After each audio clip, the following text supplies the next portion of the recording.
Welcome back to the Upper Tier Podcast, the football podcast we bring you each and every week on the Dynamo Podcast Network. Head over to YouTube, smash that subscribe and bell notification button.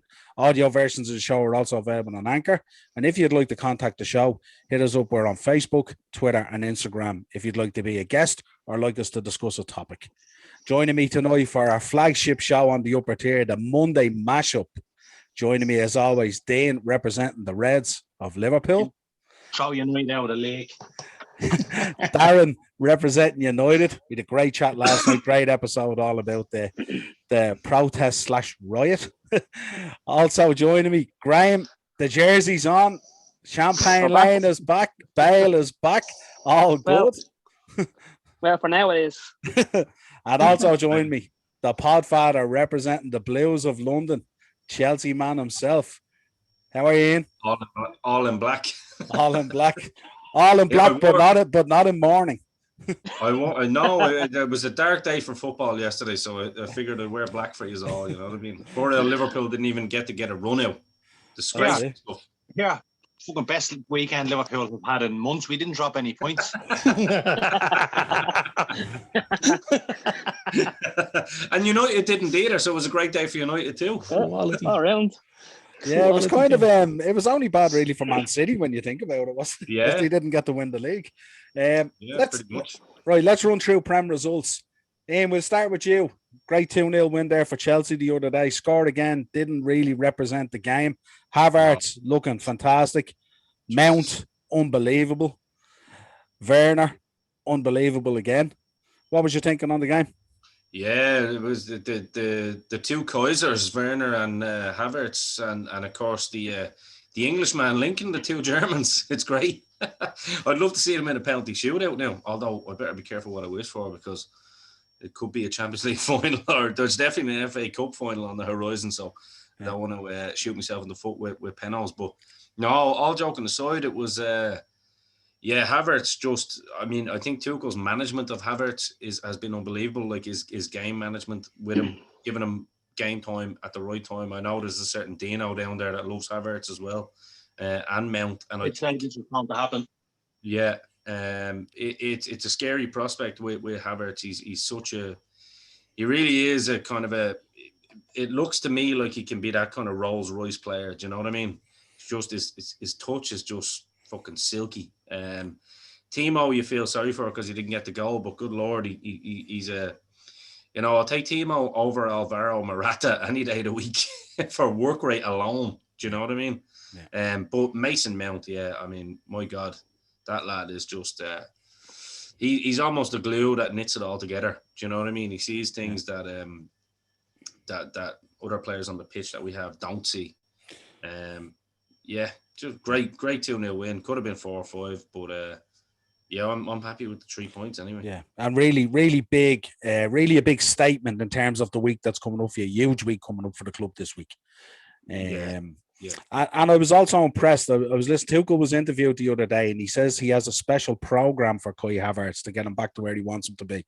But he didn't give away what it was or anything like that. He just says he's been working real close with him and stuff like that. I was also impressed. There was no shots off target, which is very, very interesting stat. It was strange. Like Timo, like you're looking at Timo and people are expecting him to put, what they're calling simple chances away, but they're not really. I mean, if it's like Torres, isn't it? Like, when Torres was on form, these balls are going in the net. And even before he came to Chelsea, like in fairness, there was Liverpool fans. You remember there was kind of chances that he's snatching at that he's not, 100% confident striker who knows the back of the net will get. But what I like about Timo is the selflessness. Do you know what I mean? Yeah. It's like, right, I could have a crack here, or else I could put my boy in here and get the team a win. And I think that's what's really endearing Timo Werner to me as a Chelsea fan, as a football fan. I'm sure you lads would be the same if you see that with one of your strikers putting the opposite man in, especially when we're at the tail end and the business end of the season. Like it's important. But Kai Havertz to me just looks. I'd say next year he is literally going to be one of the world superstars, in my opinion, anyway. Yeah, all good at the moment at Chelsea. Graham, like the jersey, can only mean one thing. I don't. The players showed up this week at the Champagne Lane. Gareth Bale, absolutely on fire. What was you thinking? Well, I just want to start off and say, no fairness to Sheffield United, they are bottom of the league for a reason. But to be fair to them, they gave us a good game for a few minutes. It was kind of neck and neck. Sheffield United lucky to not go down 10 men with a horrific, fucking stamp on fucking the Celso's face. That should have been a definite red card. I thought he made a lot of it, to be fair now. Me too, yeah. Yeah, he's in Argentina all the time, aren't he? Oh well, it could be given by the other referees anyway, but we'll take it anyway. Then we were switching into action. A great performance by Bale, 3 great goals.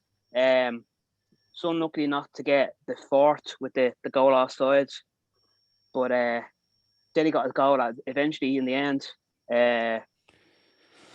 Harry Kane, don't think he's fit. He rushed him back too soon.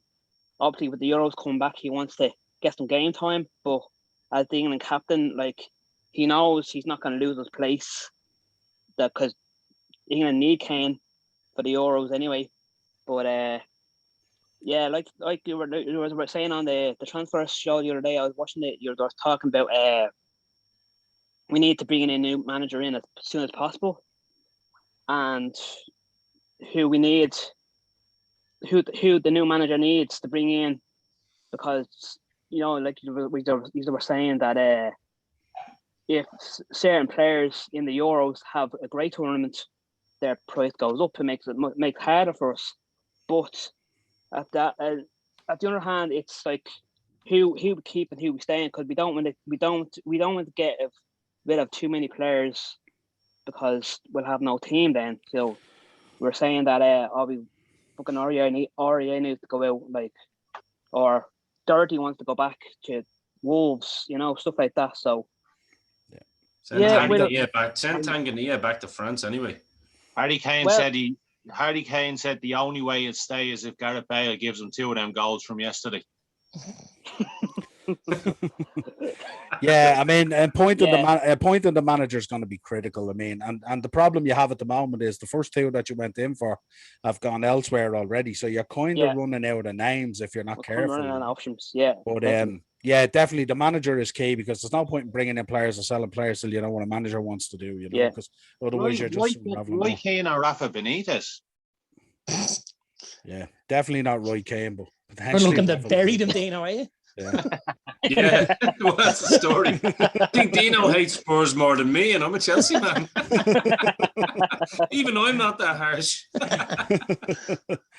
Yeah, just looking at the other results, obviously Southampton 1-1 with Leicester on Friday, so it looks like Leicester are sort of getting squeaky bum time and a little bit rattled, but we'll see what happens there. Arsenal picked up a good 2-0 win against Newcastle. So back to winning ways for Arsenal. Burnley and West Ham are about to kick off, so we don't know what's going to happen with that. But obviously, West Ham's still in there and around that top 4 kind of race. Let's move on to the European scene. Ian, 1-1 Chelsea Real Madrid. Madrid now coming to the bridge. What you thinking? Well, I think it's funny, lads. I'd say you are all the same. Do you know when one of your mates texts you and goes, "What do you reckon with the score?" The last fucking 4 games with Chelsea, I've literally predicted the score. Right? If I was to go down to the bookies myself and do it, no chance it would work. It's always the way.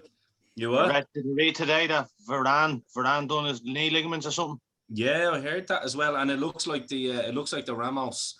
It's going to be 50-50 up until the day. So he'll play. He 100% will play on Thursday. Well, I think that's why I think Olivier Giroud might be a nice little wild card on that one. But onto the game itself. I mean, I told you, Noel, before the game all day long I would have taken on 1-1. Away goal against Madrid. Of course you're going to take a 1-1. Do you know what I mean? And even though, when you look at the game and the way we played, we probably should have won it. Should have, could have, would have. That's not really what I'm about. I'm happy with the 1-1. I honestly think at the Bridge, I don't doubt that we can turn them over. I mean, look, with that defense Tuchel has, he can literally play for 0-0 if he wanted. Do you know what I mean? Not that I'm condoning that they do that, but I'm just saying it's kind of in our hands now. I fancy us against that Madrid. They just don't look to have a lot. I mean, they have Benzema, who is just fucking absolutely phenomenal. But I thought that midfield battle, which I think you mentioned, Noel, the previous week, was going to be key. I didn't see Kroos or Modric even nearly do anything to Chelsea's midfield pairing. So Kovacic is back as well. I could see, in the game, I could see that Tuchel actually took certain key players off at the right time as well, just to keep them safe for Wednesday. So that's going to be a hell of a game. It's going to be a nerve-wracking game for me as well. Even though I sound confident, I'm saying I'm confident that Chelsea can do them, but I'm in no way being arrogant about it. You know what I mean? Yeah. I mean, defensively, you're very strong at the Bridge anyway, so you would expect kind of possibly a professional performance, unless Real just go out and actually turn up the afterburners. Who knows? But like you would expect Chelsea to defend really, really well, and you would expect Chelsea probably to grab a goal or two as well. Yeah. Man City 2, PSG 1. Obviously, it's in Man City's hands, but again, when it's PSG, talk today that Kylian Mbappe might be injured. He may not make the game. So that will be interesting. I mean, he'd obviously be a huge loss, but again, that would be the biggest loss for them, I think. Yeah, but again, I mean, when we go back and we look at that game, I mean, the two boys, they kind of went missing in the second half again, which seems to be a trait with these guys at times. So Man City, you would think on their day, if they show up and do a professional job, they'll be fine, But again, with PSG, all the ability in the world there to run riot if they show up in the right vein of form. And this is their opportunity to right the wrong of last season, if you like, getting beaten in the final by Bayern and not really putting in the performance that they should have. So, well, here, lads, can I just ask you the question? Isn't that a thing? Like, because that was never happening with Tuchel managing PSG. That's the thing. Go back and look at the results with Tuchel and PSG. This is, and no disrespect to El Gramo there, but this seems to be a fucking Pochettino thing. He's just a history of bottling. I love how you are writing off PSG and Real Madrid as a peril, because I'll be sitting in the nude covered in baby oil when the 2 years are knocked out. But that's not going to happen there, Graham. And make sure, hold on, Dino, hold on. You worry about your club doing the right thing for the Super League. Listen for a second. You're talking about Kroos and Modric didn't really do anything. They didn't. Yeah, and they didn't want us in the second leg at Anfield, but if they turn up, they'll rip you to shreds. So I wouldn't be going off saying they done nothing. And if Chelsea turn up, they'll rip Real to shreds. There's difference with Chelsea and Liverpool at the moment, mate. You are actually where you are meant to be at the moment, and we're where we're meant to be. Where you meant to be, fourth in the table and Champions League semi-final. It's not exactly on the right home about, is it? Well, where are you this year? We're still league champions though, but Yous are actually writing to nobody. That's the problem. Yous are worried about United fans and what they're doing and where United are. But guess what? United are second in the league. That's the you only start coming back onto the upper you go and jack off to Modric and Kroos and hope what they're going to do on Wednesday, and I'll be laughing when we're in the final and Liverpool aren't even in a Europa League. Good Lord, these match reactions are going to be classic this week. I can't wait. I can't wait. Just about PSG and Man City, PSG and Man City. Noel, you were saying about like the two boys didn't turn up, and Man City didn't turn up in the first half either. Like, yeah, and there's a lot of pressure on. This is the biggest. No, to be fair, Dino, what I was actually saying was I was expecting, especially Kroos, I was actually expecting a lot more. I thought we were going to be in more trouble, to be honest with you, than we were. That's why before the match, I was expecting a 1-1, or I said I'd be happy with a 1-1. So being happy with a 1-1 is actually paying respect to Real Madrid, because I thought with Giroud up front on against them, then I would with Werner, because Giroud can take chances. Exactly. Yeah. No, I'd agree with you there, bro. No, but 100%. I think there is a lot more to come from Real and PSG, and that's what I'm saying. I think if either City or Chelsea go into these games thinking that it's a done deal, or thinking that they can just sit back and play for a scoreless draw, or even a score draw, forget about it. Like, do you know what I mean? You'd be absolutely ripped to shreds because Hazard is back as well. And look, we all know about the old fucking, like, Hazard's had such a bad season. I wouldn't put it past him to be one to get a fucking goal against us. Do you know what I mean? So yeah, it's not a done deal. Dino's right, in fairness, all joking aside. Yeah, definitely two big fixtures anyway. Yeah. Darren, Thursday night, really, that is a done deal if you think about it. I mean, 6-2 against Roma. Like, I mean, there's no issue there, really, is there? No, it Great should be a done performance deal. by United, by the way, Darren, in that game. I actually watched it. I was kind of, the performance was all right, Ian, but I think, and I said this a couple of times, I said this on the match reaction on Thursday evening, and I said it yesterday, like, the Roma keeper was absolutely appalling. He coughed up 2 of the goals when he came on.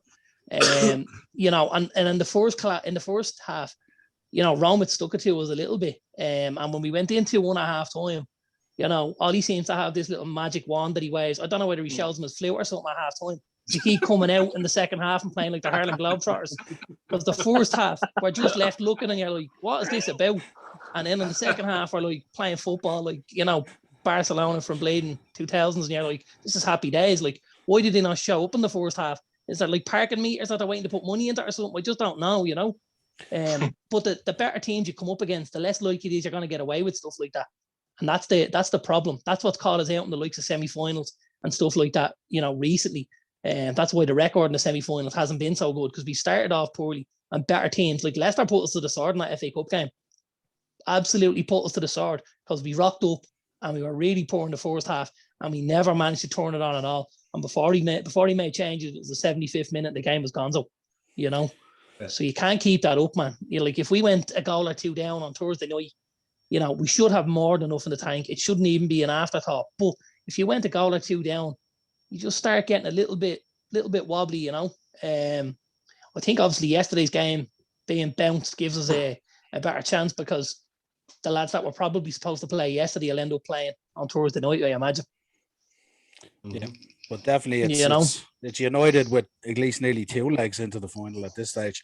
Arsenal against Villarreal, 2-1 down.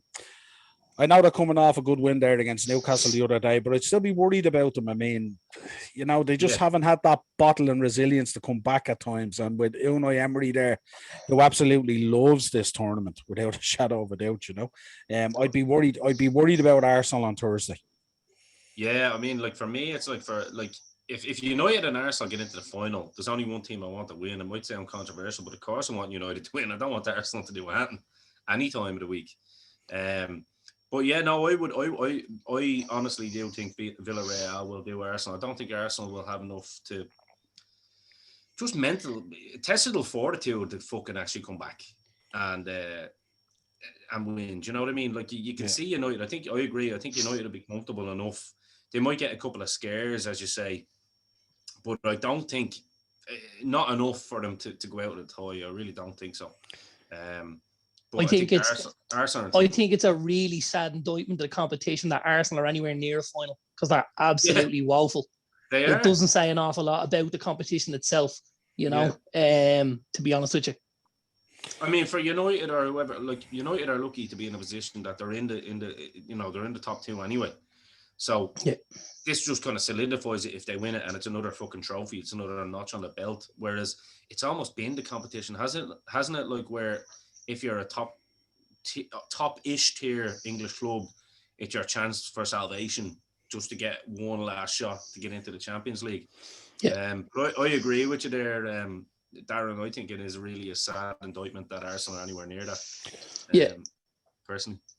I think that prize of a Champions League spot though has made a huge difference to the tournament in terms of invigorating it, really, you know. Sure, yeah. So I mean the actual kickback off the prize is nearly bigger than the trophy. Yeah. 100%. Yeah. Let's delve into some of these hot topics, and there's nowhere else to start. Dane, I'm going to let you kick off with this one. Match postponed yesterday. The ribbons on the trophy stay red for another week. But what followed on after that, what was supposed to be a peaceful protest, sort of evolved into a riot, if you like. What was you thinking on it? Because you weren't on the show yesterday. Obviously, myself and Darren discussed it yesterday on the episode. Good job, by the way, lads. Yesterday, you and Darren, great reaction. Yeah. Cheers, bro. Thanks very much. Just first thing I want to say is just want to applaud Darren on what he said. As I said to you earlier on, Noel, Darren, honest to God, like the shit I was hearing from Man United fans yesterday, and to hear like you're a season ticket holder, you know what I mean? You have a good footballing brain. Yeah. Every single United fan I listened to yesterday, and Arsenal fans, and Chelsea fans, and some Liverpool fans, and Man City fans, all jumping on the bandwagon like sheep. When I put the podcast on this morning, I listened to everything you said. I forwarded that on to absolutely everyone that I had to listen to yesterday. And I said, very refreshing, wasn't it, Dino? I said, that's a season ticket, a Man United season ticket holder. I said, if you get a minute out of your sad, pathetic life, have a sit down and listen to what someone who knows about football is talking about. Instead of being sheep. Listening to Gary Neville, I completely agree with the protest. 100 million% complete. We had to deal with Gillette Hicks. I 100 million% agree with the protest. But to go that far, and it's even rivalries aside, as much as Liverpool hate United, if this was the other way around, I do believe that the backlash would be bigger. But if this was any other team in the Premier League or any other team in world football, we'd all be still sitting here saying the same thing. It was an absolute disgrace. There was grown men with kids on their shoulders spitting at coppers, and it was just everything about it was completely wrong. I believe that this has nothing even got to do with the ESL. Just everything that Darren was saying, this was just the focal point. Liverpool and Man United, the whole world is watching the game. It's the biggest game in world football. You broadcasters from all over the world there. They knew they were going to make a statement yesterday. What's the biggest supporters club called over there, Darren? The United Trust, is it? Yeah. Your man that's headed that was on Sky Sports News this morning, I believe, and he was saying that, listen, the fans were wrong what they did getting into the stadium, but the gates were open from the inside. I did call yesterday. I said there was people definitely involved in that were walking there yesterday. Definitely. 100%. Yeah. Just everything. What I don't understand about the whole thing was the Greater Manchester Police, one of the biggest police forces in the UK, whether there was going to be fans attending that game or not. They've known for 2 weeks that United fans were looking for a focal point to make a statement, and for no police there's no ring of steel, no cowgate, no mesh fencing or anything. I know it sounds a bit extreme and all, but everybody knew this was going to happen yesterday. Everyone knew there was going to be a massive protest. Yeah. But yeah, I just want to applaud Darren on what he said, because absolutely I was just sat and applauded you while I was watching those, because it was very refreshing. You had Gary Neville every opportunity he could get to just jump on the bandwagon.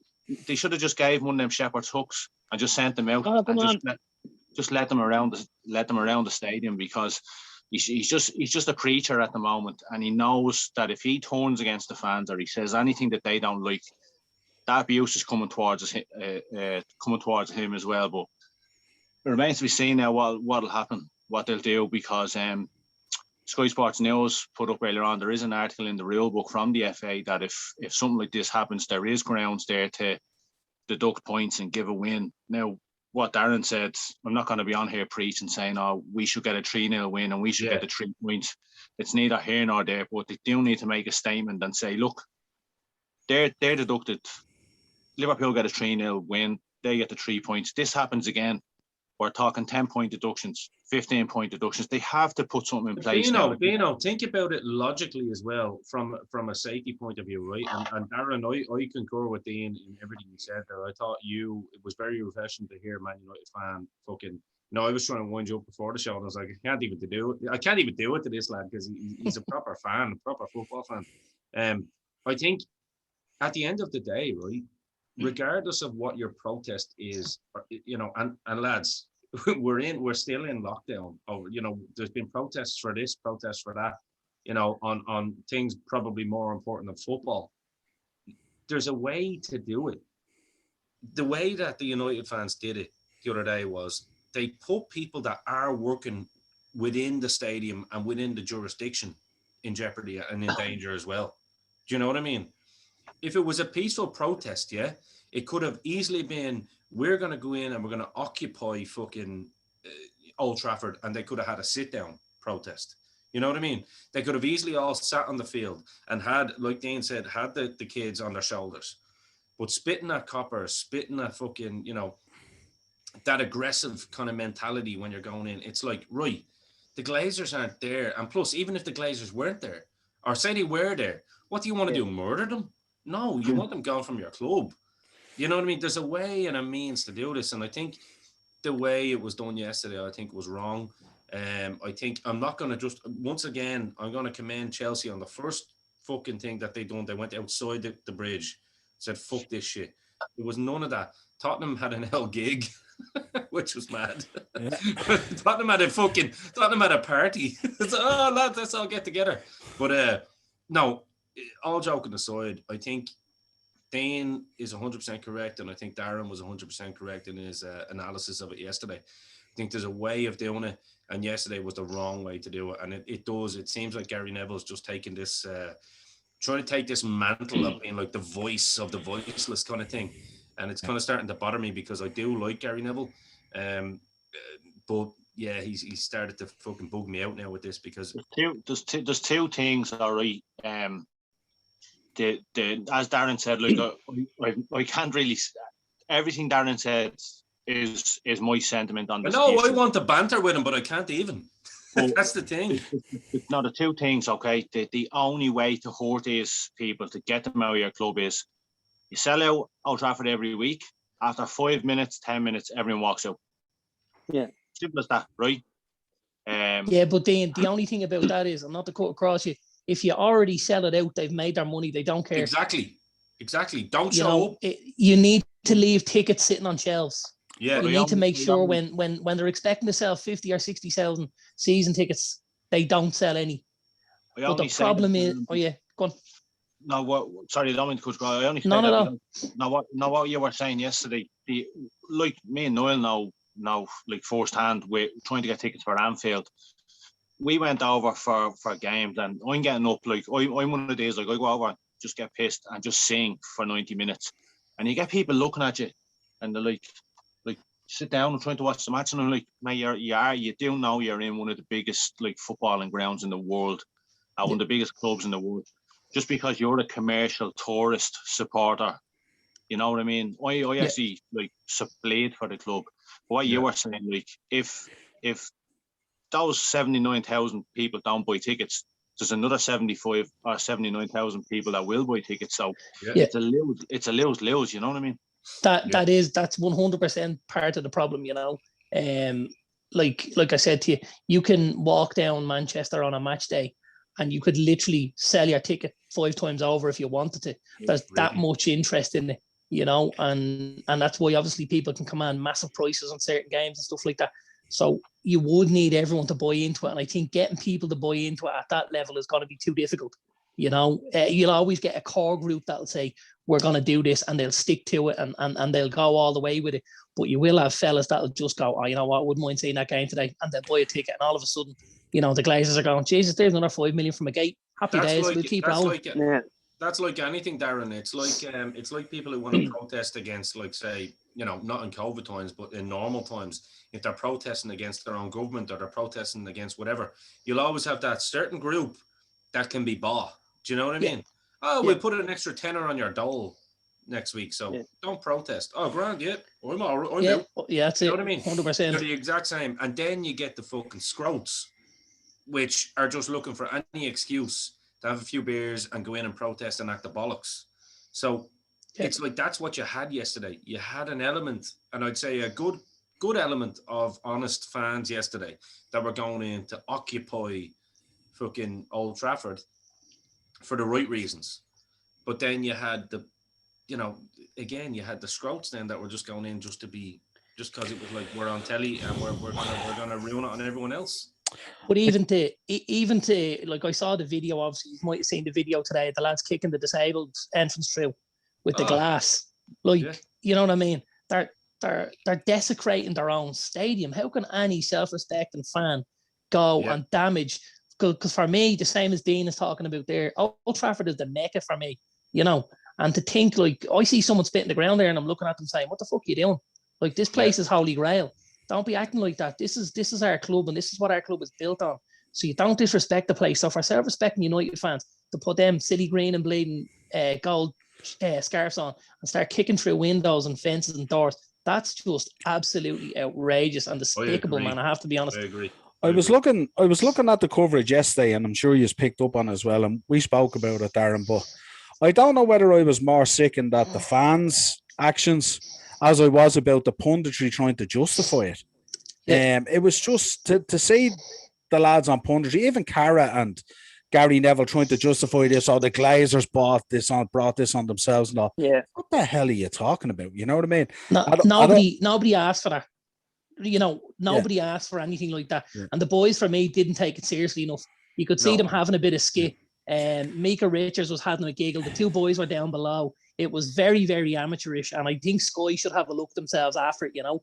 Right. They weren't inciting violence, but they weren't condemning it in the way they should have, you know. Yeah, well, I'm sure Neville was concerned about condemning it, because if he was on TV condemning it, he might have found his own hotel getting wrecked, which is only around the corner. You know what I mean? So that's the concern there as well. Like, I told you during the week as well, like Cara, right? Cara is the same, and I'm not just having a go at him because he's Cara. I'm having a go at him because he was on American TV. I watched the Chelsea Real Madrid match on ABC, the American version of it, and he was just all about Pulisic, very bought into the fucking corporate side of things when he was working with those boys. So you're like, what narrative? What is your actual opinions on it? Do you know what I mean? These boys, he's no backbone when he's with Sky. No. He's no backbone whatsoever. No. And see when him and Neville are together, you see a different side of both of them, because it's like one is, I'm going to say this, go on, you try and outdo me and what you saying. Yeah. Someone needed to grab that with the scruff of the neck and say, I agree with the protest. What Darren said, like, you would think that these footballing minds, these guys who've been in the game for so long, they've seen so much going on in football, blah, blah, blah. Yeah, fair enough, you love your club to death. But someone should have just grabbed that with the scruff of the neck and said it's wrong. What they've done here is wrong. Like Gary Neville, like Man United legend, like he's won everything in football with Man United. He's a Man United. Why, like, for him to condone what was going on inside the ground, I think it's a fucking disgrace. Yeah, he was taking selfies and fist pumping with some of the fans. Yeah. But you know what this is, lads? This is 2021 culture. Do you know what I mean? Like, you can protest and you can be aggressive against certain things as long as it fits with our narrative. Yeah. But if it goes against our narrative, then we'll condemn you. And I think that's exactly what we've got. And I think Sky are hold as much responsibility for that and conveying that message as anybody. And I think that's what that really boils down to, in my opinion. Well, forgive me if I'm wrong as well, though, but when Liverpool played Man City, I'm not just bringing it up and being, if it was Liverpool, I do believe if it was Liverpool fans, it would have been a lot worse, the backlash. Well, same with Chelsea, yeah. If that had been Chelsea fans had done that the first day, it would have been fucking, that was played, it. The Man City, the 18-19 season, wasn't Niall? The Champions League quarter final, and we gave them a hostile reception. Now, in fairness, it did get a bit out of hand and bottles were thrown at the bus and all. But there was no attacking security guards, like, you know what I mean? You had the certain few in the crowd as I'm not like, come here, look, what happened yesterday was wrong. But when that happened with Liverpool and Man City, it was talked about for nearly a week. It was brought up every chance they could to bring it up and throw the book at Liverpool and do this and do that. Like, it's a fucking disgrace. Like, Neville and Carragher criticised Liverpool for that. For the two of them to stand there, as Darren was saying, like, fist pumping, taking selfies and all. Why did he not do what Peter Cech did? Why did he not go out and say, right, lads, biggest game of the season, Liverpool and Man United, you know, it's biggest game of world football. Yeah. Like, the protest, we can do it outside peacefully. We don't need to go about things like we're going. But instead, he's on social media and he's like, all for a fair play to this. Congratulations, great job. When you hear United staff in the stadium having to lock themselves in rooms for their own safety and all, it's just, that's wrong. And then it's getting dampened down with the narrative that the Glazers have brought this all on. This is their fault. They're the bad people. That's wrong. So does that mean, again, I go back to what I made earlier? If the Glazers were there and they came out and said, right, lads, what do? Do you fucking strip them naked and you do a Game of Thrones and walk them through the village? Because that's also fucking wrong. You know what I mean? Like, what do you murder them? Like, at the end of the day, like, I'll ask Darren, right? Because he's obviously a passionate United fan. But, like, what punishment fits the crime here? You know what I mean?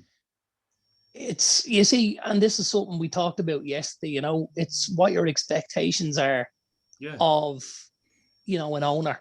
As we said, we spoke about percentages and stuff like that yesterday, and we talked about any owner of a business looking to get 5% out. To be honest, I wouldn't entertain 5% as an owner of a business, man. I'd want closer to 25%. So from a physical point of view, they've done an awful lot for the club. You know, they've poured millions into the club in wages, in bonuses, in player transfer fees. You know, I know Ed Woodward, we spoke about him yesterday. There's nobody better in that league than Ed Woodward at taking money in and about being able to attract sponsorship. The job he's done at United is absolutely phenomenal, and that's given us a platform to go and spend the money. And that's his job, right? That's his job. But I mean, even he was attacked for that, you know. You know, it's just, I don't know what people expect or what they want. Is it they want the lads to just say, listen, we'll sell, no problem, we'll sell, we'll go away peacefully. That's what we'll do. We'll do that because you argued against those lads. Like, I don't know. And again, the Glazers for me are, you know, they're multi-billionaires. Are they going to walk away because, you know, 2,000, 4,000 fans in Manchester think they're a shower of tossers? I doubt it highly, to be honest with you, because, you know, as they're taking out the 5% of that mega big check that they're getting, they're probably able to, you know, quieten it down with the sound of mojitos being poured at the bar, you know. The one thing that I just wanted to mention there, and it's something that hasn't happened recently. I remember back when, you know, maybe 10, 12 years ago, when they used to play Liverpool United games very, very early in the day. You'd have a 1 o'clock kickoff. And that was something yesterday I thought. The game was on at 4:30, which gave people an awful lot of time to get tanked up to the gills. You know, I don't believe a lot of those lads are brave enough to go and do what they did without a skin full of gargle. So it did mean if a game was on at 4:30 and they could have 10 or 12 cans, then happy days, will wreck the place because I'll forget it all in the morning. Whereas if that game's at 1 o'clock, maybe you don't have the opportunity to get so pelagic, and then some of those scenes don't happen. So it might be something we see going forward a little, but again, a little change to the times of the bigger games like that, you know? Yeah, I also looking at the video footage yesterday as well, when you see the fans that broke into the actual ground to cause that trouble, they were more from the younger fan base, if you noticed. They weren't the older fans, if you like. I saw one picture, and it was they were just fighting over a barrier with one of the security, and I'd say there wasn't one of them over 22. Yeah, you know, so they're lads that don't maybe know the history of Man United and what our club went through to get to here. You know, you hear Ian talking earlier about you know, about the Munich tragedy and stuff like that. Any self-respecting United fan would hold Old Trafford in much higher respect than that, to know what's gone on there, over the years and what had to happen after that tragedy for us to get back on our feet as a club. You know what I mean? We got off the ground to win European titles, you know, and for the lads to do that yesterday, it was so disrespectful to even the lads, you know. What I understand, Darren, as well, is that like there's a whole kind of thing around the side of the stadium, like dedicated to the Munich air disaster. There's a Munich tunnel. You walk through it. Yeah. So you walk through one full side. The Alex Ferguson stand, I think it is adjoined to the Munich tunnel, and you walk through it. It's about half a mile long, and there's stuff on the walls, and it's beautiful. And you do kind of feel when you walk through it, you go, Jesus, I'm walking through a part of history here. You know, the same way if you're on a tour at Anfield and you walk down them steps, you touch that badge and you go, you know, think of the people that have touched this badge, the Kenny Dalglish's, the Kevin Keegans, the Stephen Gerrards, you know, you've got to respect stuff like that. Yeah, they have the clock there as well, don't they? They have the clock and they have the memorial. Got the Munich clock outside. That's right. Every fan should respect that. Every fan should respect that. I mean, we can have banter like off air or whatever, and we can joke about stuff, well, within reason. But you know what I mean? But you have to respect that. Like, I mean, for me as a Chelsea fan, right, I still respect that touching of the Anfield fucking. Yeah. I respect that because that's football. It's a sport. Again, I go back to what we said, what's important and what's not. This fucking, you know, protest is about a football club. And as you said, it's about a business not being run the way certain people like it being run. But half these jabronis don't even fucking know what a business is. Like, they don't even know how to spell it, let alone. It's funny you should say jabroni there, because obviously, you know, there's a couple of wrestling fans in the building as well here. Yeah. There's probably a lot of WWE fans aren't happy with how Vince is running this show at the minute. But we're not marching on Titan Towers to try and dish out a few slaps to the boys either. You know what I mean? Fair. So that's fair. Yeah. And shout out to The Rock today. It's his birthday with using That's right, jabroni. yeah. All good. So, yeah, good timing. What we'll say before we move on there, Noel, Darren, to what Darren said, he made a poignant point yesterday. When Ferguson left, these Man United fans just convinced themselves that they had a God-given right to win every trophy that they were a part of. And what you were saying about, you look at the money the Glazers have spent, you look at the sponsorships that have come in, they're one of the biggest sponsored clubs in world football. Fact. You know what I mean? It's not like the club is on its hands and knees. I know they're in massive debt now. But it's funny how if they won a couple of trophies, none of this would be going on. If they won a league title in recent years, none of this would be going on. It's the fact that you're so used to success for all those years Ferguson was there. He walks away and you're just left in this void thinking, hold on, why are we not winning trophies? Why is a team 25 minutes down the road winning leagues? Why is Liverpool winning the league for the first time in 30 years? I'm sorry about you, but that's the way football works. You're never going to be successful forever. You know what I mean? They're going through a bad patch. But I guarantee you, within 5 years, I know Darren probably doesn't want to wait 5 years. We had to wait 30 years. But you know they're going to be back on their perch. They're gradually getting there. Look at the turnaround with Pogba. You know, if they make 3 or 4 key signings in the summer, it won't just be Man City. It won't just be Chelsea. You know, I truly believe that there'll be 5 or 6 teams like really, really pushing for the Premier League next season. Just Spurs won't be one of them, Graham. Sorry. No, disagree there. No, I'm just true. You're not winding them up. Happy with You're our telling the truth. Europa League place. Graham, you came on last week and you got dogs abuse over the cup final. You come on this week on the back of a 4-0 win and you're still getting it. No avoiding. Graham, it's just the life and times of a Tottenham fan, but we still love you though. But that's what it is. We go through tough times. That's the fans.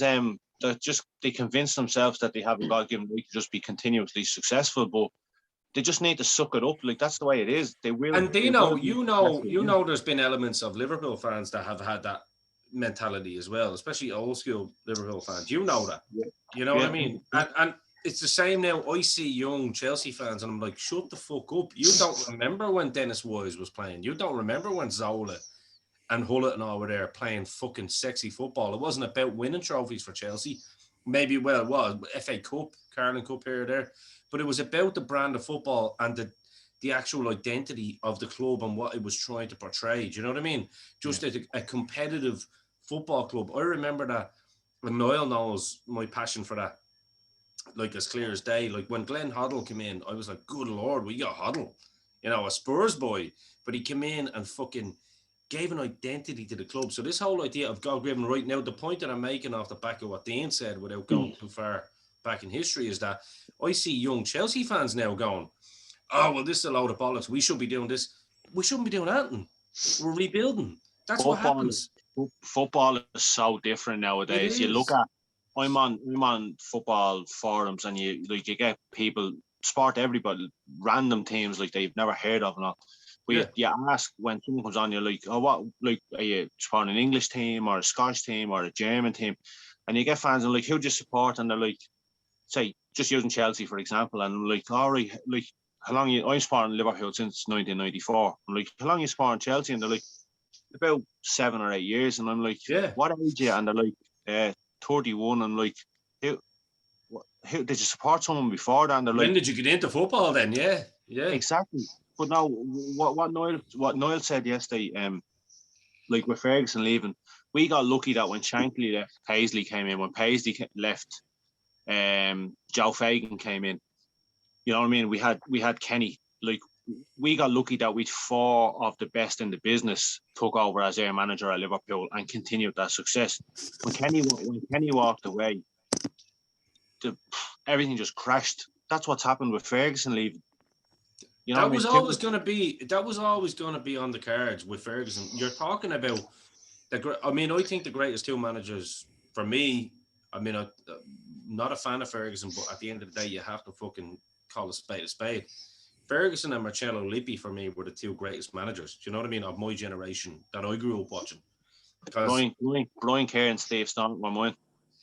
Well, Stevie was there. Oh, he was great. He was, though. The gaffer. The gaffer. The gaffer. I'm in charge. But I mean, I think that, like, Marcello Lippi, because you all know, Noel knows I'm a big Juve fan as well. Like, you know, like a second team kind of thing going on. But it was the same. When Lippi built that kind of success that he had, he came back a second time and done it again with Juve.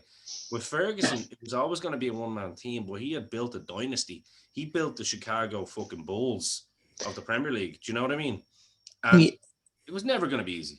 You see, the big thing at United also was Ferguson managed the club from top to bottom. He wasn't just a manager of a team, or he wasn't just a coach. He oversaw everything.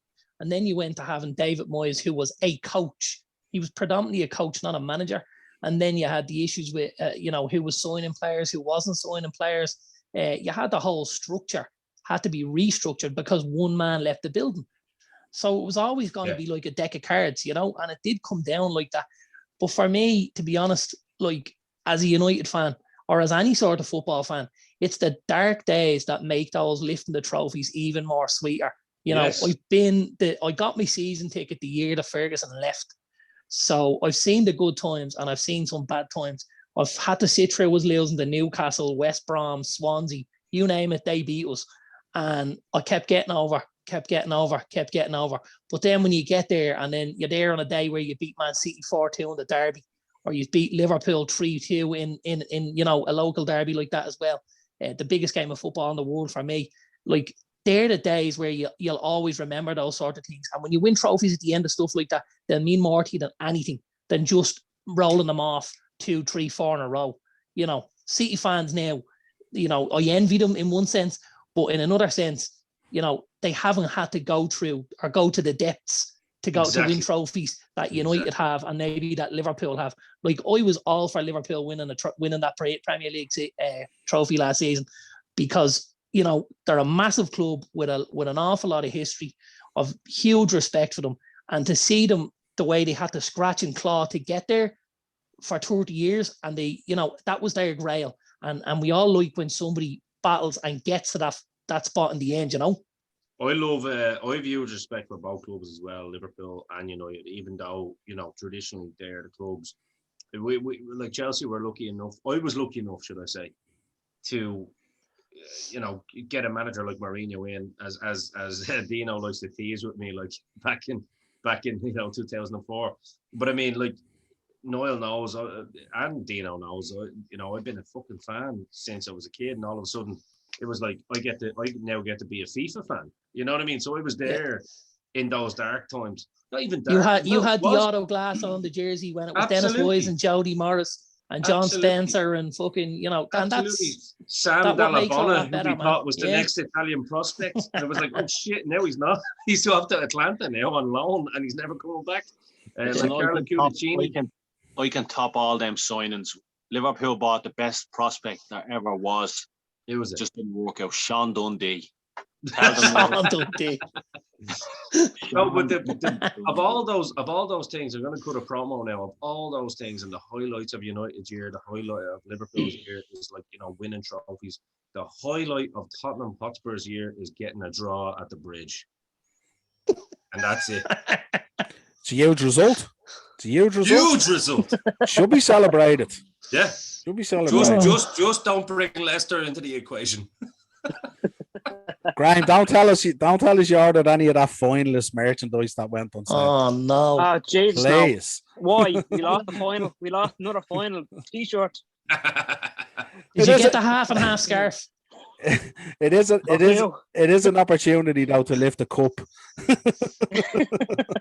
You don't want to, obviously. No, but all joking aside, I mean, like, it is. I agree. I wholeheartedly agree with what Darren said there, and I think any real football fan can relate to what he said there.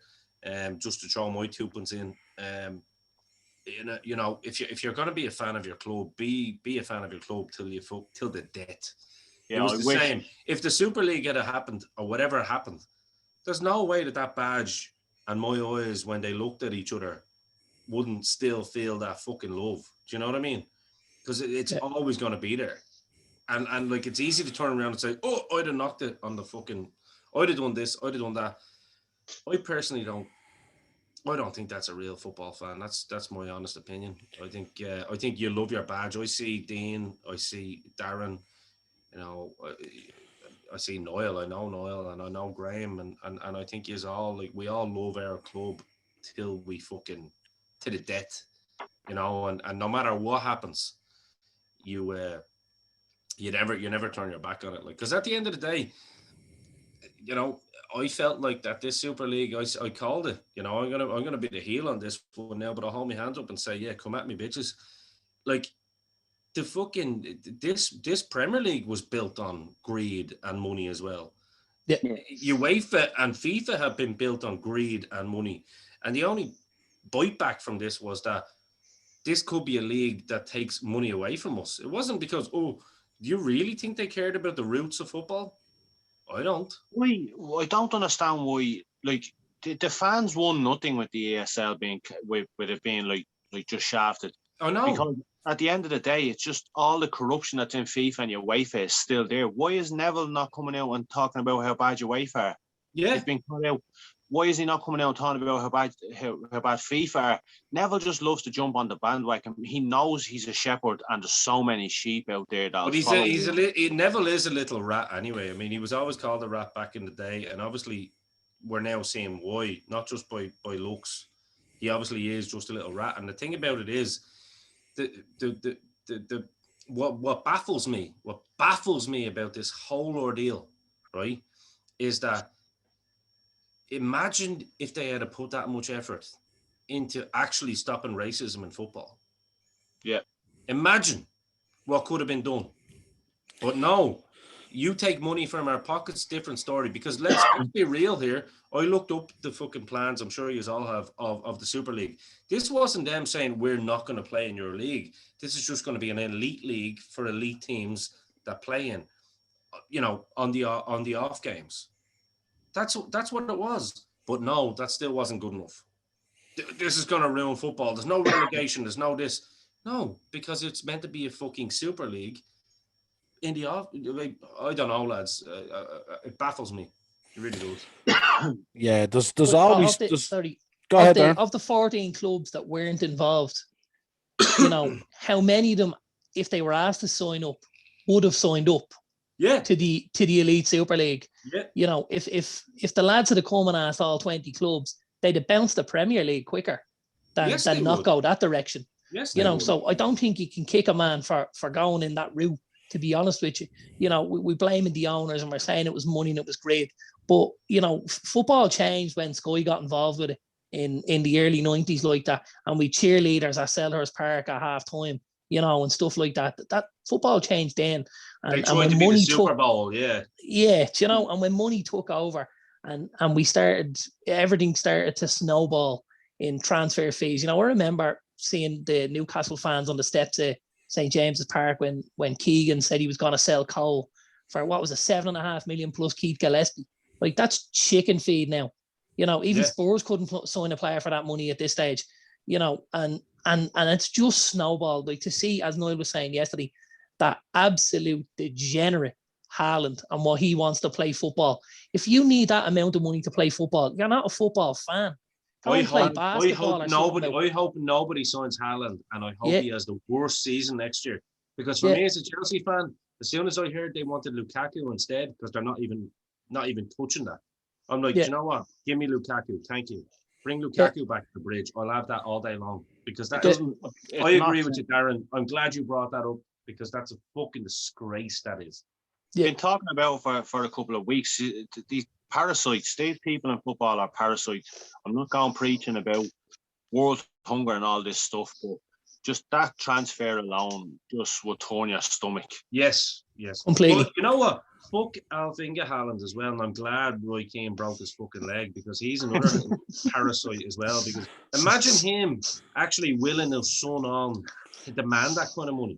Those he was getting 20 mil over it. He's getting 10, isn't he? Is he getting 10? Yeah, Right, he might get a new leg out of it. And all I'll say, the real fucking pundit out of all this is Roy Keane. You know that? And the funny thing about it is, those kind of deals would drive fans away from the sport quicker than the European Super League. Absolutely, 100%. You know what I mean? But lads, absolutely. as always, these Monday evenings are always a pleasure. Great to deep dive in. Great to have you boys on to get your view on the protest come riot. Great to have Graham on with a 4-0 win, as always. Don't forget, check out Friday. Round of applause, I suppose. Thanks, lads. Friday, We'll myself leave and next week for you, Derry. absolutely guaranteed. Probably So, By the way, yeah. before we go, Noel, once again, 10 out of 10 to Darren. I'm going to be sharing that video. Yeah. I think that was fucking awesome yesterday, Awesome.